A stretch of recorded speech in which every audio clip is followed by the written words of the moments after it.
ইনশাআল্লাহ নাসরুম মিনাল্লাহি ফাতহুন করিব অবাশশিরিস সাবিরিন। সেই দিন আসতেছে, আমি দেখতেছি, মনে হয় আমার চোখের সামনে আমি দেখতেছি।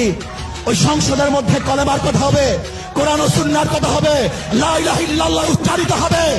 গোটা বাংলাদেশের মানুষ শান্তিতে বসবাস করতে পারবে। জুলুম থাকবে না, অত্যাচার থাকবে না, অবিচার থাকবে না।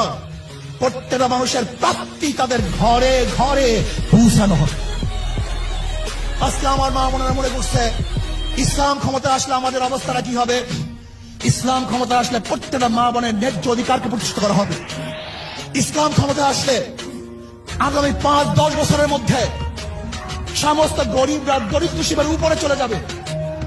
ইসলাম ক্ষমতা আসলে 28 লক্ষ কোটি টাকা বিদেশে পাচার হবে না, দুর্নীতি থাকবে না, জুলুম থাকবে না, অত্যাচার থাকবে না, নির্বিচার কোন মানুষ আর খুন হবে না, গুম হবে।